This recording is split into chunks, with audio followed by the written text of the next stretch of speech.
Here we are at the race registration for Raid Pulse. It's a 4-hour adventure race, and I'm going to take you behind the scenes and into the race course. This race is a 4-hour race, and mountain biking, trekking, and paddling.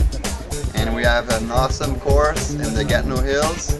It will be not much technical, but fast. Teams are assembling here to get ready to do the race briefing. So we're going to see the maps for the first time and get a sense of the race course that we're going to do over the next 4 From hours. the start, 10:45, we meet here, we go down the street, and we do the start on the river side for safety and hill.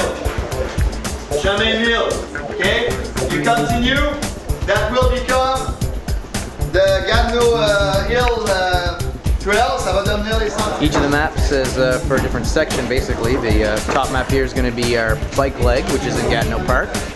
And what you generally do is you'll mark the route you want to take and mark any features and cutoffs that you need to. Teams are actually now going over in final preparations, checking the course and deciding what they're going to do and how they're going to race through the course. Just go ready to get underway. Teams are making their way down to the end of the little road here.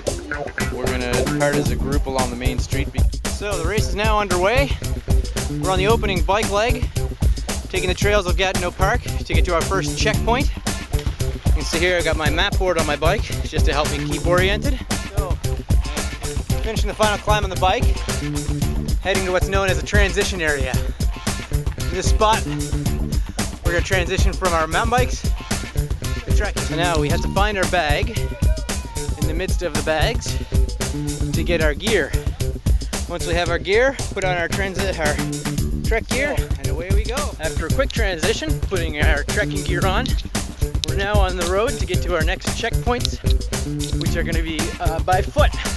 We've got 4 or 5 of these to do, and we can do them in any order we want. At CP, we just have to come up, punch your passport, and move on to the next one. There's a view from the top of the mountain, described CP3, and now we're going to head back down this road because it's easier than bushwhacking going through the woods. Just finished the trekking section, heading back to the transition zone where we're going to pick up our bikes again.